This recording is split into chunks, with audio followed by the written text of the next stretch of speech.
Mambo matano unayotakiwa kutegemea ikiwa utaoa mwanamke wa kizazi chetu na hauna pesa. Ni muhimu sana kujua kwamba kuna mambo matano ambayo kaa ukifahamu kwamba katika kizazi chetu pale unapooa mwanamke na huna pesa, unatakiwa uweze kuyategemea katika hiyo ndoa.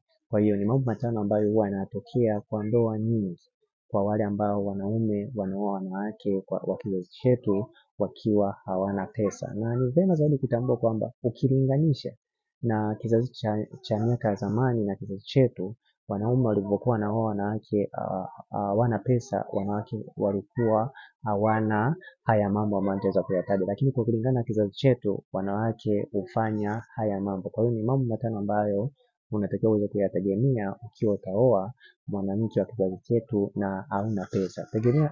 Jambo la kwanza ambalo unatakiwa kutegemea, tegemea kudharauliwa ndani ya ndoa. Ni muhimu sana kujua kwamba hili jambo unatakiwa kulitegemea ikiwa umeoa mwanamke wa kizazi chetu na hauna pesa. Yaani lazima mwanamke aweze kukudharau. Na pia tegemea bosi wako kumvua chupi mke wako. Kama unafanya kazi sehemu fulani, kiwandani au sehemu yoyote, ni muhimu sana kujua kwamba tegemea kwamba bosi wako anaweza kumvua chupi mke wako. Kwa hiyo ni muhimu sana kufahamu hilo jambo kwamba unatakiwa kuweza kulitegemea ikiwa utaoa mwanamke na huna pesa, ya kwamba bosi wako anaweza kumvua chupi. Na pia jambo lingine ambalo unatakiwa kutegemea, tegemea kula pesa za wanaume wenzako au tegemea kula vitu vya wanaume wenzako. Yaani mwanamke anaweza kwenda kupigwa miti na wanaume wengine akapewa pesa na akakupikia chakula kutokana na zile pesa ambazo amepewa na wanaume ambao wamemlala. Kwa hiyo ni muhimu sana kujua kwamba unatakiwa kutegemea hilo jambo. Na pia tegemea jambo lingine, tegemea kunyimwa kitumbua mara kwa mara. Ni muhimu sana kujua kwamba ukiwa mwanamke na huna pesa kwa kizazi chetu, tegemea hili jambo la kunyimwa kitumbua mara kwa mara.